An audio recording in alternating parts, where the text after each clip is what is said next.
Okay, welcome to tutorial 2. This one's going to be covering slightly more advanced concepts, but on the map that we'll actually be playing on. So I'm just registered as the Queen of the Black faction. I believe that this is going to be who Matt plays as in our game.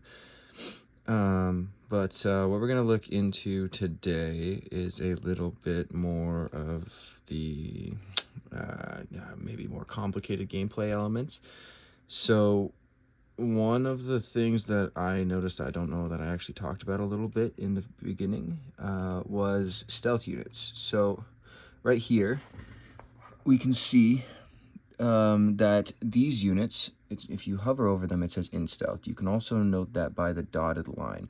So what that means is essentially that your opponents cannot see within, and you can go here and you can see these are all stealth detection ranges. So these are land stealth units because they're on land. So we want to click, nope, we want to just click detection range. And with that detection range, you can see exactly how close they need to be to the enemy to be spotted while they're in this stealth mode. So we can see as a land stealth unit, anything within that green periphery will detect these units, but until they get within that or they attack, they will pretty much be fine so long as no enemy units move within that range. So these guys can be really great. You should watch out for them.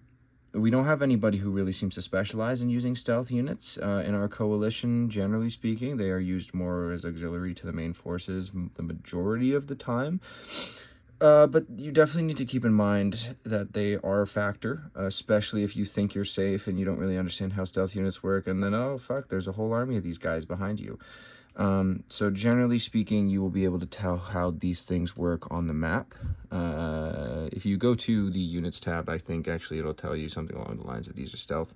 But anything that has that dotted line is stealth. When you make an attack with these guys, they will leave stealth. So if you hit a city and you take that city, you will re-enter stealth. So let's do this for example. Fuck it, I'll just hit that, hit and turn. Oh, this is the action tab, so we see that these guys should being the keyword, because you never really know with that war battles, should win this. Lovely. Okay, so then we're going to start our turn again. Yeah, whatever event spawns.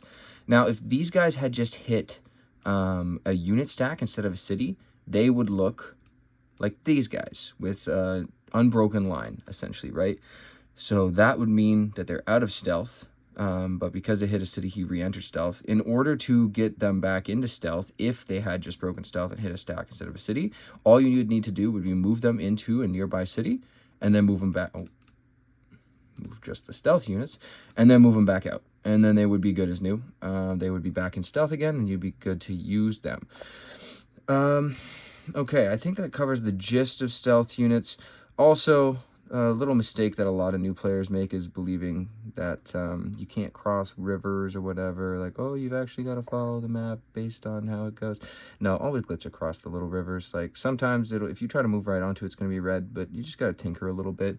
And eventually you see how that line highlights white. That means you can cross it. There we go. We don't need boats here. Fuck boats. We're going to glitch across as much as possible. Be sure to do that. That's going to help you out a lot. Aside from this, one thing we want to be paying in mind is that our units are a little different in this game. So while I said in previous videos that you want to pay attention to attack and defense, that's still the case here. However, on this map in particular, because we have all these dragons, now each side will have dragons, we want to be looking at something like hit points as well. Now, despite the fact that Vermax is already really good with attack and defense, he also has hit points. Now, hit points is essentially the health of these units. You will notice that some of these have crazy strong hit points. These are actually going to be the black dragons. So anybody who plays on the black team, which I believe is Hum and Eric, who at the filming time of this video would be mostly the people getting any value out of this video. So this is good. But keep in mind that just because it says, let's say Dragonstone has 5 defense, if Dragonstone's got 100 hit points and 30 crit chance, Dragonstone is still going to pack a punch.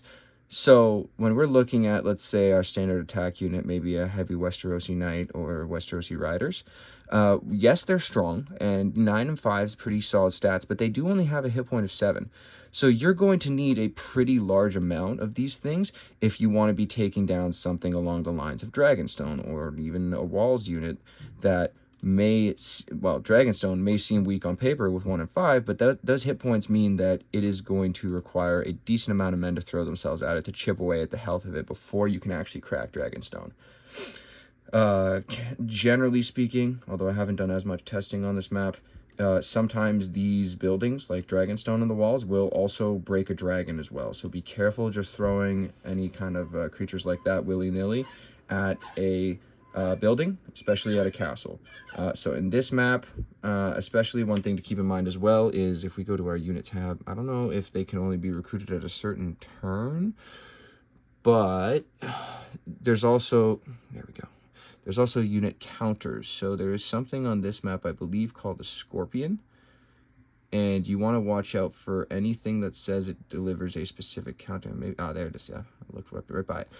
So right there, despite the fact that a Scorpion is only 1 and 4 for attack and defense and 10 HP, it does gain plus 45 defense versus dragons. Now that's going to be really, really big if you say, you know the dragons are about to be sent at one of your capital cities. It may be good to reinforce it with a Scorpion last minute. Doesn't look like you can recruit them right away, or maybe this is just because this faction has dragons, so they can't recruit them.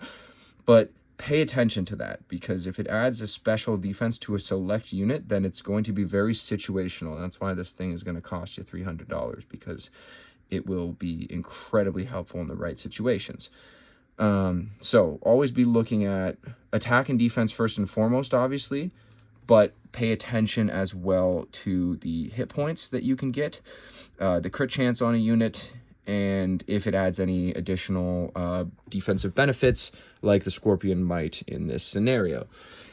I'm trying to think. I believe that that's the majority of the quote-unquote advanced concepts that are like game mechanics. You're gonna have generals. Okay, that's perfect. So basically, as you can see, this says G chromite. So yours, if you have them, which I believe everybody should in a scenario-based map, generally speaking, you're gonna get at least 1 or 2.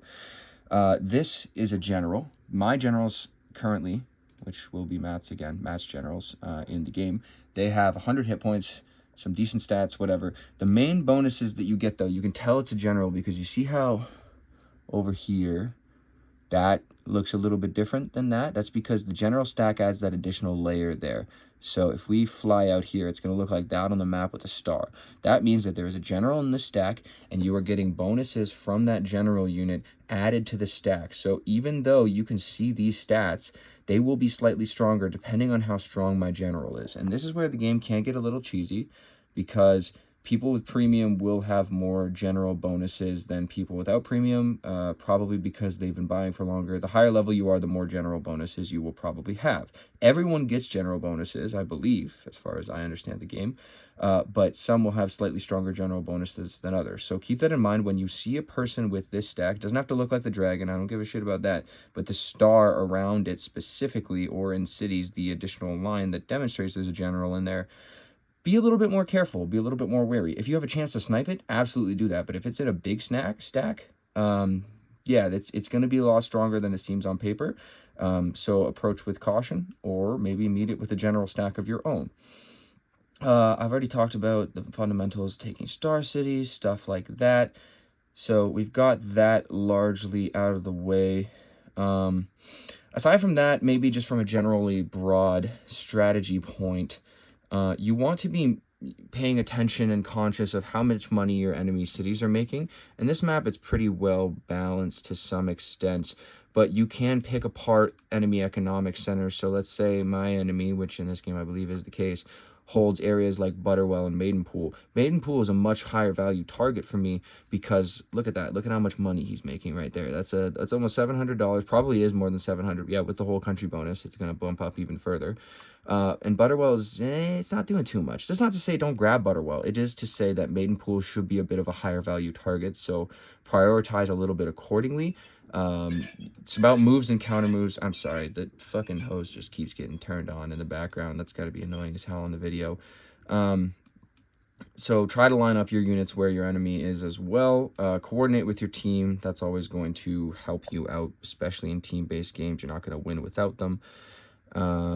Pay attention to reinforcements. So white means the city can recruit. But if I, let's say, recruit everything in here, it's no longer going to have that white outline. So try to maximize reinforcements. Don't keep an overwhelming treasure trove. Generally, you want to spend as much money as you can, so long as your economy remains positive. We'll move back up here. We've got our fleets. That seems like the gist of quote-unquote advanced concepts. Strategy will generally come as you move along. Like, it's not going to be there immediately. You're going to make mistakes. You're going to make hiccups. Even learning something as simple as like, hey, how many ships should I be putting in my wall right now? What should be used for attack and defense? That is stuff to consult with your team on. But for the most part, just try to focus on the basic concepts we've done here. Be cautious of the dragons. Be really cautious of the dragons. If we are playing this map, if this is a video being shown to you later on down the line, which, you know, who knows, because I don't want to make more of these things, then just pay attention to elite units, hit points, and stealth. All right. If I need to make another one of these, I shall. Otherwise, this should be it. And if you have any questions, just shoot me a message. Good luck. Have fun.